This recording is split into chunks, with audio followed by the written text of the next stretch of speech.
Hi friends, అందరూ బాగున్నారా? నేను బాగున్నాండి. మీరు అందరూ బాగుండాలని మనస్ఫూర్తిగా కోరుకుంటున్నాను. చూస్తున్నారా, ఇది కలేకాయల చెట్లు అంటాం మేము. కలేకాయ చెట్టు, కొంతమంది దీన్ని వాక్కాయ చెట్టు అంటారు. దీన్ని చాలా రోజుల నుంచి చూస్తున్నాను, కాయలే కాయట్లేదు ఈ చెట్టు. కానీ చాలా పెద్దదయ్యింది. చూస్తున్నారు కదా, చాలా పెద్దదిగా ఉంది, హెల్దీగా ఉంది, చాలా బాగా వచ్చేసింది చెట్టు అంటూ. కానీ కాయలు మాత్రం లేదు, పూత కూడా లేదు. నేను చూస్తూనే ఉన్నాను, కాసుద్ది అని ఎదురు చూస్తున్నా, కానీ కాయలే కాయట్లేదు. ఎందువల్ల కాయట్లేదో తెలియట్లేదు. మరి చెట్టు ఏమన్నా పాడైపోయిందా అనుకుంటే అది లేదు, బాగుంది. అంత బాగున్న చెట్టు ఎందుకు కాయలు కాయట్లేదు అర్థం కావట్లేదు. అందుకే పెట్టాను వీడియో. కాయలు కాసుద్ది పెడదాం అనుకున్నాను. కాయలే కాయట్లేదు. చాలా రోజులు అయింది, ఒకటిన సంవత్సరం చూస్తున్నాను, కాయలు అయితే కాయట్లేదు.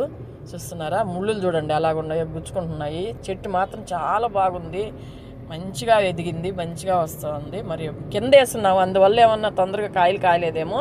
తొట్ల ఇంటి ఈ పాటి కాయలు కాసేస్తుండేదేమో. చాలా మంది చూపిస్తున్నారు కదా, చూడండి చెట్టు ఎంత బాగుందో చూడండి.